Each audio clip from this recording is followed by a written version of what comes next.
Dear audience আসসালামু আলাইকুম। Dear audience, বরাবরের মতো আজকেও আপনাদের মাঝে বহুত ইম্পর্টেন্ট একটি প্রোগ্রামিং ভিডিও নিয়ে আবারও আপনাদের সামনে হাজির হলাম। আমি মোহাম্মদ সুমন পাটোয়ারি। তো ডিয়ার ফ্রেন্ডস, আজকে আমি দেখাবো এডিসন R9 এই মডেলের সার্ভো মোটর কন্ট্রোল বক্সের কীভাবে স্পিড কন্ট্রোল করবেন সেটি দেখাবো।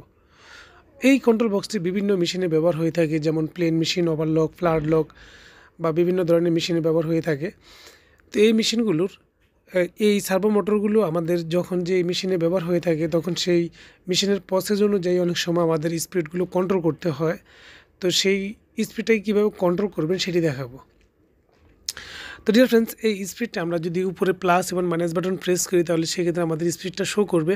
আপনারা দেখতে পাচ্ছেন এখানে 4000 স্পিড শো করতেছে, আর যদি আমরা মাইনাস বাটন প্রেস করি তাহলে আমাদের স্পিডটা কমতেছে। তো আমরা চাইলে 4000 উপরে কিন্তু স্পিড নিতে পারতেছি না। তো এটা কিন্তু 4000 লক করা আছে। আমরা যদি চাই এই স্পিডটাকে 4500 করবো বা 3000 করে লক করে রাখবো, তাহলে সেক্ষেত্রে 3000 উপরে আর যাবে না। তো সেটা কীভাবে করবেন সেটি দেখাবো। শুরুতে আমরা পি বাটন এবং মাইনাস বাটন একসাথে প্রেস করবো, 4টি জিরো চলে আসবে। এটি হচ্ছে একটি পাসওয়ার্ড, এখানে পাসওয়ার্ড সেট আপ করতে হবে। আমরা প্লাস এবং পি এই দুটি বাটনের সাহায্যে আমরা এখানে পাসওয়ার্ড সেট করব 2013 দিয়ে আমরা এস বাটন প্রেস করলে আমাদের প্রোগ্রাম আমরা সামনে চলে আসবে, P00 আসবে। আমরা প্লাস বাটন প্রেস করলে P01 চলে আসবে। এখন আবার পি বাটন প্রেস করলে আমাদের যে স্পিডটা রয়েছে সেটি শো করবে, অর্থাৎ মেন স্পিডটা এখানে শো করতেছে ম্যাক্সিমাম 5000 পর্যন্ত। আমরা এখানে যেটা রাখবো সেটা দিয়ে আমরা লক করে দিব। 3000 দিয়ে আমরা এস বাটন দিলে সেভ হয়ে যাবে।